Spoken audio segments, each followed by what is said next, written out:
Hey Mark, thanks for your patience. I should have probably told you that it was going to take me a little more than 2 days to get this together, which is usually how long I give you. So forgive the dungeon background. I'm working from home today in my basement. So here's your analysis. Take a look at it. Let me know what you guys think, and we'll go from there. Thanks. So here's the part where you guys go, wow, this guy is a real geek, or you appreciate that I spend a lot of time on this, as you can tell. Um, this is the house, the last listing when you bought it. It listed the square footage as 1901, and then on the listing previous, which had some other information wrong, it listed at 1851.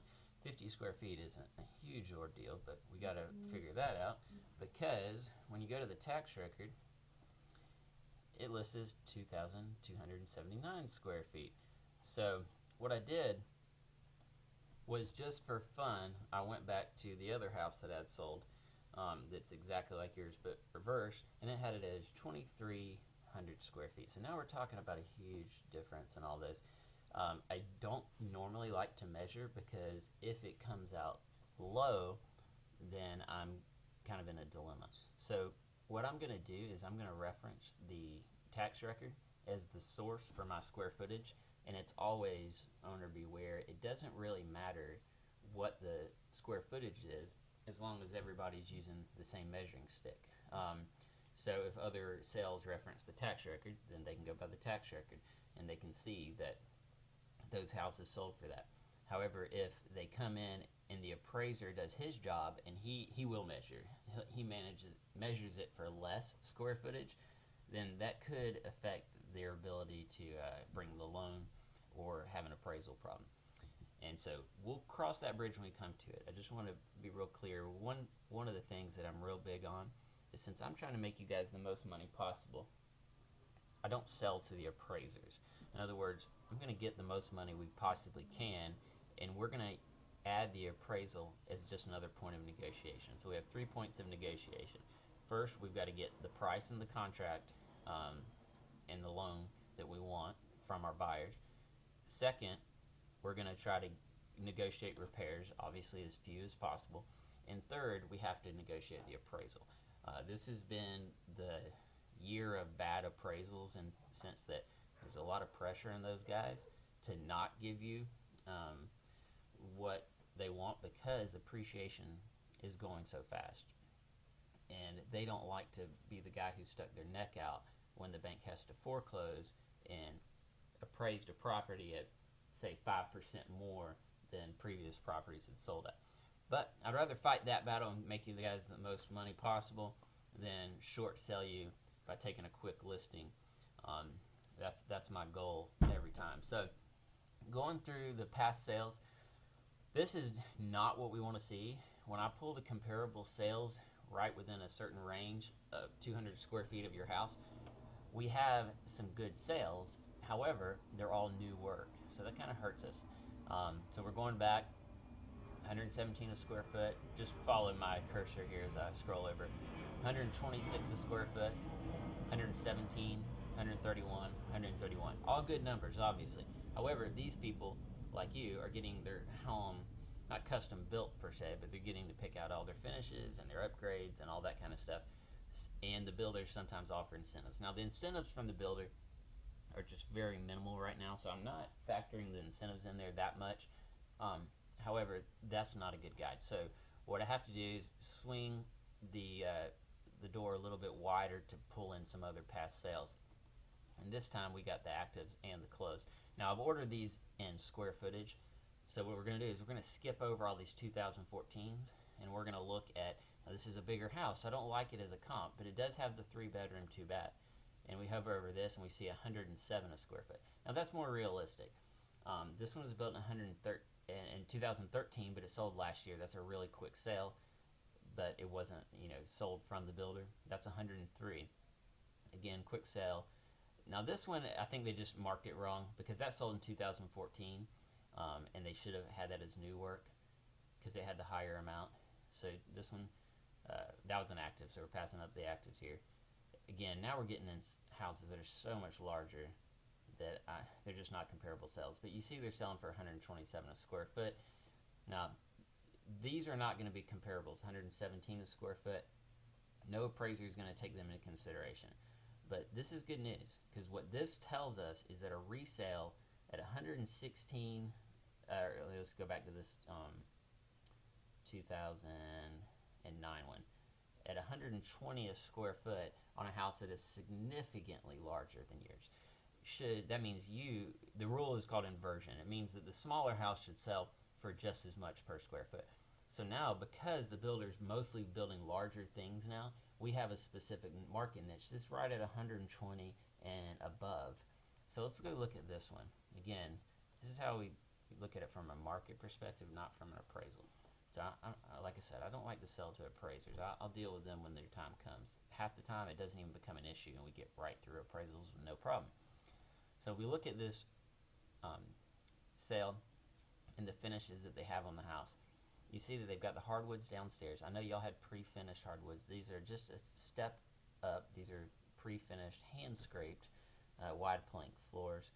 Doesn't affect the value too much. Then we get into the kitchen here. Same type of stuff, granite, feeling really good, backsplash, that we have a similar property. Obviously, I'm only talking about the finishes of the property, because at the end of the day, this house is way bigger. So what I want to do there, let's go back here to our list of active homes. So our active homes are selling 117 a square foot, 126 a square foot, 117. Now again, when we get into this 117 again, we're much larger. We're competing with these new houses that are selling for about that. So what that tells me is on the smaller houses, they're getting 117, 126 a square foot. Now let's look at the finishes that the builder is providing. Now these aren't gonna have photos, I forgot. Okay, so I talked to the builder, I should have said, and as you already know, that in this MLS price that they're offering, this does not include the upgrades. The problem is we don't know exactly what they decided to pay to get done. So I'm still thinking this is the base price. I don't know for sure what they paid for, but approximately they're paying about 117 a square foot with no upgrades. You have the upgrades, and I think in enough of a buyer-friendly way that it doesn't leave anything to be desired, so that they come in and say, well, you know, I like it, but if I built a new house, I could get the exact cabinets I want, etc. So what I hope to have gotten across there is that your house is worth anywhere between 117 to 125 a foot. Our lowest end is 107. Not going to worry about that one too much because it is an outlier numbers-wise. And now this is what most agents aren't going to do for you, is examine the active market and what they call market retention. So we're going to reorder these real quickly. Now what this tells us is what are people getting currently, and what are they not able to sell at. Well, right now we have these listings right here. These are old listings at 113 a square foot, 112 a square foot, and 113 a square foot. So with the appraisal, we could sell for as much as 117 to 125 a square foot. However, we see that these folks at 118, that's a new build, not as worried about them, 113, 112 are still on the market. So we have to look at their property and say, okay, what are they doing wrong? Well, the biggest thing I see here is that these houses are all pretty nice houses, but it simply comes down to price point.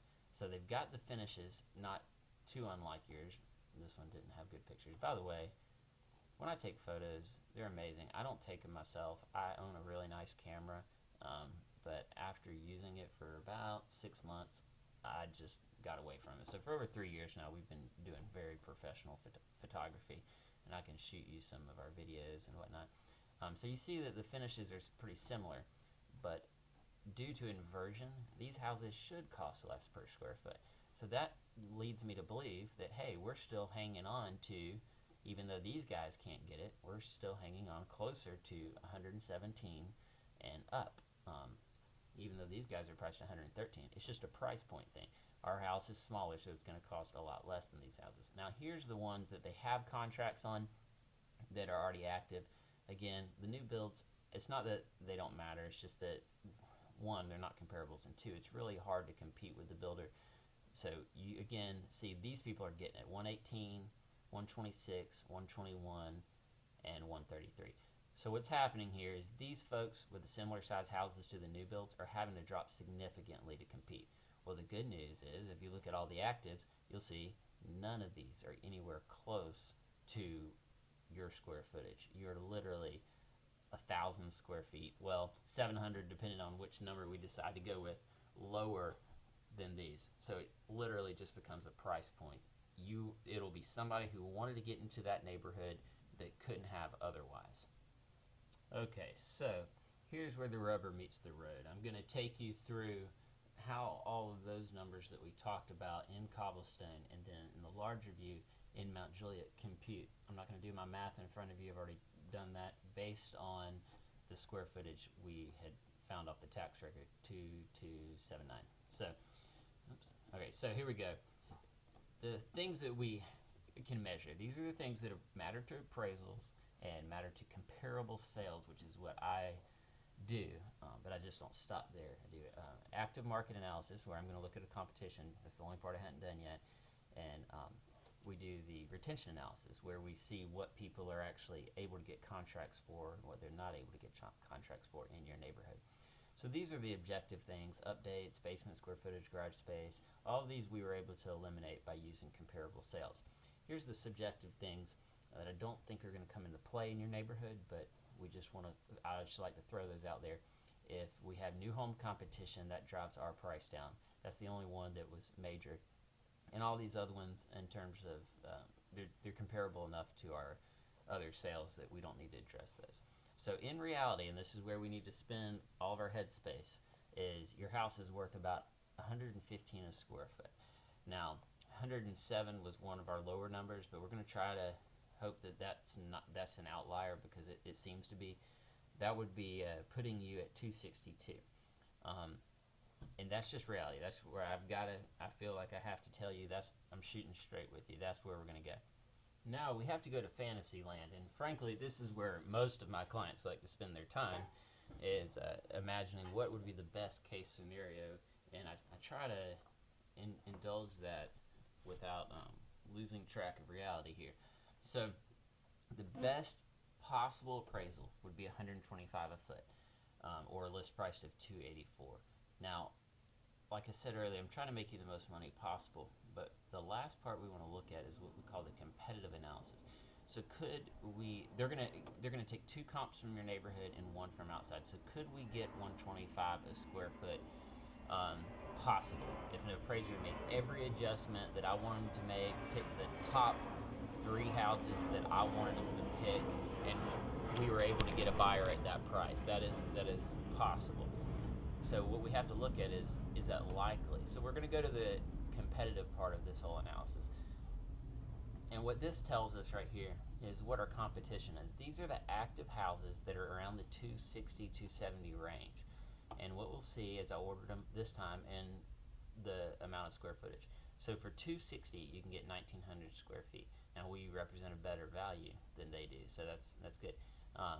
But then we get down to here, and you see that now this is Willoughby Station. It's a great little neighborhood, but they're getting 3,400 square feet for the same price that we want to price at. 2,800 square feet, 2,500.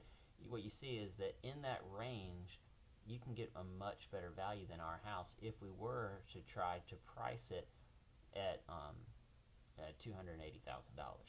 So it just so happens Cobblestone Landing is able to get a better price per square foot than the most of Mount Juliet. So while at 115 a square foot we're a really good value in Cobblestone Landing, if we try to go for Fantasyland, which is 125 a square foot, we don't represent a good value in Mount Juliet as a whole.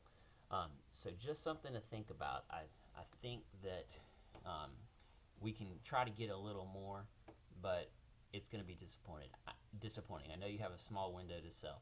Fantasyland for me usually ends up a lot higher, or at least a little bit higher than reality, but because the finishes and the stone and the brick and Cobblestone Landing, it's just more per square foot. So we don't represent as good of a value when we get outside of Cobblestone Landing. So finally, the other thing I just want to bring up in Fantasyland, there's no inventory in the subdivision that's our size, so that does mean we can stretch just a little bit. And I do this marketing price based on what I really truly think is best for you guys. And what I came up with was $169.9. The last part of it is subjective. I usually like to stretch you